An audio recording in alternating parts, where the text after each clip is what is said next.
To the Olympian Reject podcast. I'm your host, Kala. My name is Eurphoria. And I'm Simone.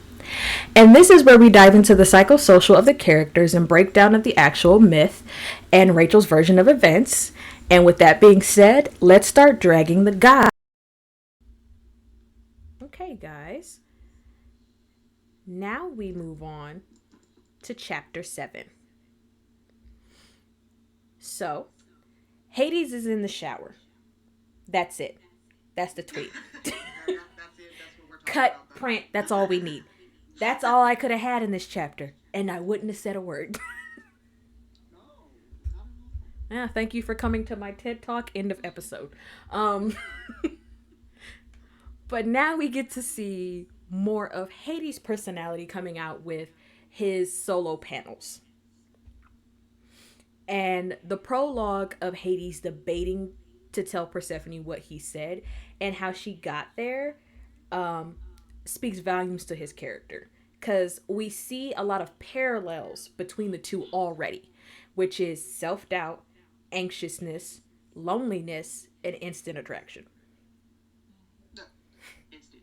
Instant. Like the moment he saw her. And I know the moment she saw him. Wow. But I love this panel. He looks delicious. I'm sorry to keep going back to that. We love Blue Daddy. I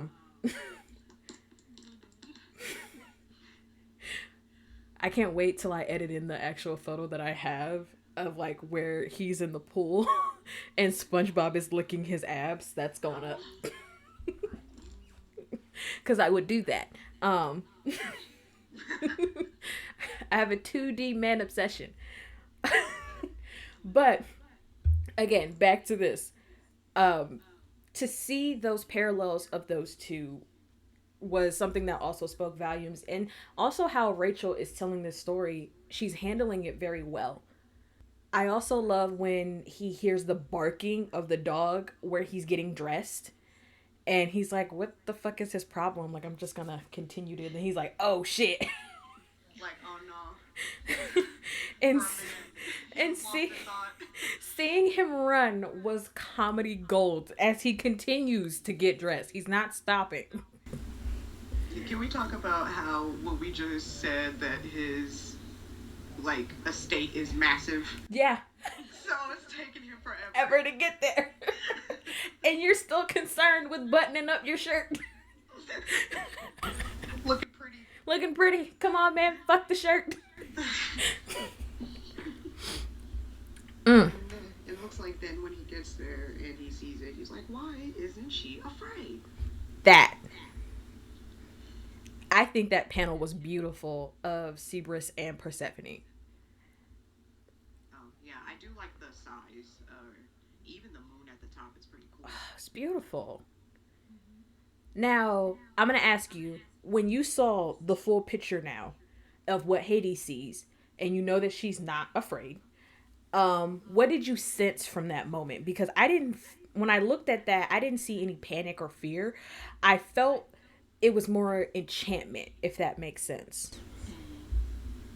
Like he's impressed. Mm-hmm. Yeah, enriched. Or not enriched, but entrapment. Yeah. Right. Yeah. um, it's maybe it's a different reaction from what you would usually get.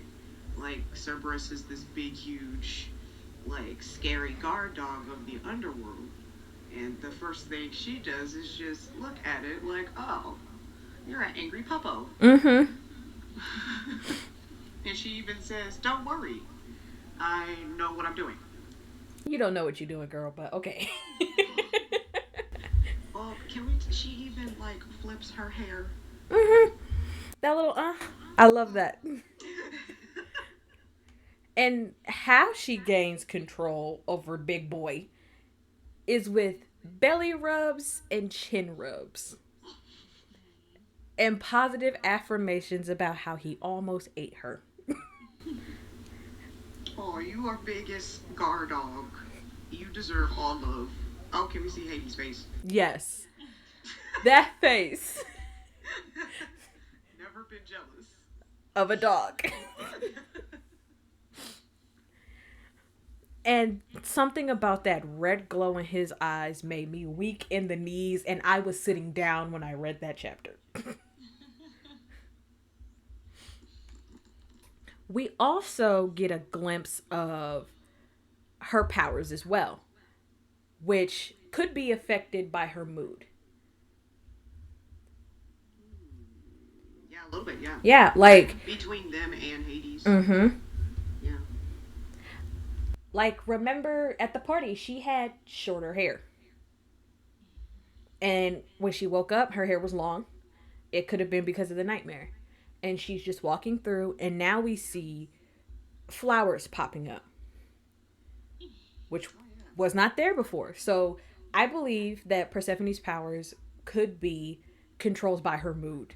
How does everyone feel about Hades and Persephone's interaction this far? It's so cute.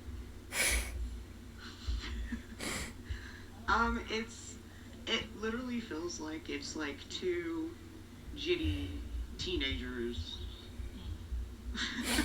Like, oh, I'm sorry, like I stepped on your shoe. Oh, well, I'll go this way. Um, until they start talking about how she really got here, Mm-hmm. and you can see how Hades feels bad because he sees that she's visibly uncomfortable. Um, and it kind of shows his character by saying, well, sorry about that. um, I feel bad. And if there's anything I could do to help you, To make you feel better, to make, you chill, yeah. Um, there's like, and we see that she's in a vulnerable state too, and this would be a perfect time to like, um, be controlling or try to dominate somebody, but he's just like, we gotta get you comfortable Mm-hmm. and warm. So that speaks volumes It for his does. character. Simone? I would say he's just been a gentleman, even with even though we know some of his like inner thoughts and feelings. I think he's just trying to handle the situation as best he can, and that's why we stand. That's why we stand. Indeed, indeed. And we stand any man who gives you an expensive fur coat that he has lying around. Out of nowhere. Out of nowhere. I mean, he did say that Hera wasn't going to wear it and she didn't want it. So, what was he actually going to do with it? Plus, can we talk about how Persephone is just like, I Mm. can't do that. Like, although I think at a certain degree some of us would love to be spoiled, Yes. that shows her character too. She's just like, I can't get something like that on me. Like, how? Like, no. And it's hard for her to wrap around. I think part of it, someone just giving you things. Like, you either have to work for it, which I feel like her mother installed into her. You have to pay for it. And you can't just get things without giving something. I And would say, oh, go ahead. I was just gonna say like this is like her second person like interaction being in like the world. Mm-hmm. I guess without being under her mom, and so the fact that she's met two people already that have been like kind to her, I'm sure she's just not used to it. She's like like I barely know. Athena? Oh my gosh, I'm sorry if I'm Artemis? Alright, Yeah. Artemis, yeah. I'm so sorry. You're good. I really know Artemis, and I'm living with her, and she seems like a big sister character to me, and then I'm meeting this like attractive, wealthy like man who's being nice to me. Mm-hmm. I'm sure it's just new to her. Like, oh wow. New, and she seems cautious, very overly cautious, which, good for you, Bean. Good. Especially after what Arrows did. Very good. Always be overly cautious. Yeah, like, no, I don't accept nothing from nobody. But Yeah, but as soon as she steps out into the world, this is like the second time somebody's given her something. Yeah, like, what Simone mentioned before, Artemis gave her like a dress, and she's like, yeah, we need to go out. This is for you. mm-hmm. And then she wakes up, and we get a present from the wealthiest god here. Right. I don't. I should I feel this special? You know, the Right. self doubt again. It's that. Very much that. And I did love how she lied about liking coffee. Sure. Sure. Is lying. Just to be, polite. Can't like we turn down also, some coffee. we also I think we also maybe underestimate her as a reader. Mm, Like we see her as one thing, but then just we will see that she unveils a lot of like strength in her. She's not like just naive and soft and simple and pink and yeah. feminine. She's also like really badass. Yeah. Yeah, You very. don't. Yeah. You don't get to go up against the dog, the guard dog of the underworld, and not be called a badass. Or flip your hair at the god of the underworld and be like, I got it. Uh-huh. Or even when It's she's Carla. sitting down on And and she This is sees on the Euphoria. we had a technical difficulty where our audio cut out at a particular part when we started talking about Minty. That's what we're going to call her in this panel. Minty. Minty, okay? So, we left off on a part where Hades gets a text from her, and Persephone goes, "Who is Minty?" And this is when we get a flashback of who she is in the relationship that they have. So, Yeah, do you want to go first? We do see a couple of glimpses just from a couple panels of what this relationship is. Seems very toxic already, very transactional, very sexual. And the first thing that we see come out of her mouth is, "You're a real piece of shit," and Hades saying, "I know." So we already know that this is a routine, and This is a system that's been the norm for them for quite some time. And you can even see that he gets a little scared when that happens. Like, oh shit, I kind of know what's going to happen as soon as I answer that phone. Mm-hmm. So I'm going to just quickly divert. So, Very quickly. yeah. Which, one of the things that we talked about in there was the fact that he diverted so quickly from that and trying to turn left because he wanted to hook up with Persephone. Now, at this point, we know that they're a thing, but we don't know the official dynamic and title of this relationship. And it is kind of scummy for him not to fully admit what that was. Yes. At the same time, we see two very down, it seems like downed people, like very just low people in their lives that are just fishing for whatever they can get out of the other person. So very, like I said, transactional at first, and what he did was very shitty too. Yeah, which I don't remember if I said it or not, but I think I thought this when I was typing the script was one of the things that concerned me is that he was crying during that exchange. Yeah. You've seen the tears. He was crying. So is that like a degrading kink? I really Don't think know. so. I don't think so. At first I tried to maybe go, this could be their relationship, but I just don't get that vibe. Well, right on the next panel, she even screams in the voicemail, and she even says, "Hey, asshat, stop sulking." So she's assuming that he's sulking from the night before when she didn't even go to the party, which, yeah, we didn't even... Yeah, and if you think about it, this has to be a routine for her. And it's one of those things where this is abuser 101.